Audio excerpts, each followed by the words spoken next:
With Labor Day here, that means a new school year and maybe some big changes to college admissions, courtesy of a case that will be heard by the United States Supreme Court this fall, the ramifications of which could reach far beyond the walls of colleges and universities. So what we've come to call affirmative action and racial preferences in American life could be changing. Kenny Zhu is the president of Color Us United and author of An Inconvenient Minority, and he joins us now to discuss. Kenny, thank you very much for taking the time.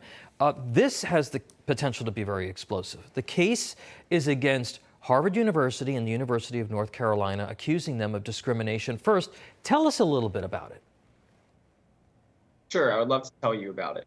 So in 2014, Students for Fair Admissions, which is a group that is suing Harvard University and the University of North Carolina for race-based discrimination. They filed a lawsuit in the district courts of their respective states, alleging that Asian Americans are being discriminated by Harvard's diversity policies, which is absolutely true. An Asian American has to score about 275 points higher on the SAT to have the same chance of admission as a black student, and over 50 points higher to have the same chance of admission as a white student. And the reason why Harvard does this is because they want certain minorities.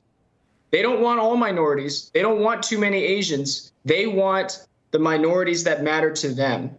And what this shows is that this affirmative action case is going to split, I think, the whole idea, the left's whole idea of racial victimhood. Yeah. Because if they can just say, well, you're black, so you're a victim, but you're Asian, so therefore you're privileged, and therefore we get to discriminate against you, that will show the entire world the falsity of the left's entire racial premise. And this is why this is a great lawsuit. Yeah, Edward Blum, the president of the group bringing the suit, Students for Fair Admissions, told the Washington Times this week, quote, "This case may end the use of race in college admissions, but hopefully also create a roadmap for ending these ever-present racial classification boxes that are used in other areas of our lives, such as employment and contracting.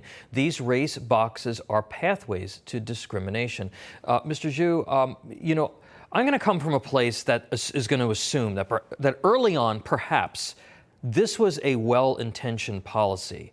But we haven't just seen the impacts of this in colleges and universities. Talk to us a little bit more about the impacts of race-based preferences on larger society.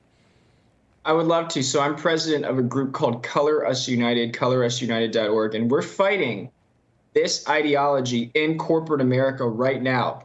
American Express, if you go to our website, unamericanexpress.com, you can see all of the evidence, has been giving 15% bonuses to hiring managers so that they can fire more white employees and hire more black and female employees. So this active judgment on the basis of background that has started with Harvard's system has now leaked into the entire corporate world, and we have to fight back. Mr. Zhu, if the court rules in favor of the students, talk to us about how this could impact, American life generally. Are we going back to a time where, it was content of character, not necessarily color of skin? Is that what you're trying to do here? 100%. Justice John Marshall Harlan, in his one lone dissent in the case Plessy versus Ferguson, which remember was a sordid chapter in American history. He was the only dissenter, said that the Constitution is absolutely colorblind. The Constitution removes the race line from all of our institutions. That's what I'm fighting for as president of Color Us United. If you want to get my book about it, it's called An Inconvenient Minority. It details the scope of this Harvard case, its consequences on America. But I truly believe that we can be a colorblind America. That's the ideals with which we should strive for. Mr. Zhu, what do you tell folks who will, of course, charge that limiting or eliminating sort of the affirmative action or race-based preferences is going to lead to the depressing of racial minority access to employment or education? Because that's what the criticism is going to be from the left, who want to keep this in place. What's your response to that? So look, I think that race should play no factor in your hiring or promotional ability. I think that when it does, it's only going to create long-term negative effects for the minorities with which they're helping. Why? Because everyone wants to believe, and everyone should believe, that when they're on a team, everybody's in the same position, right? But if we start to enforce policies that say, well, you're X race or you're Y gender, and this is why you're on this team, then people are going to stop respecting you.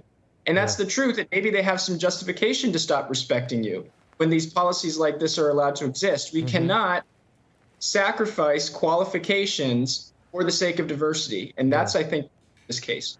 All right. Kenny Zhu, president of Color Us United. Thank you for your courage. I know this could not, this was not easy for you to do, and particularly in this environment, to come out and to speak out and to help advance this case. And we appreciate you breaking it down for us. And we're going to have you back as the oral argument occurs and we await a decision. Thank you so much for being here. Definitely. Thank you.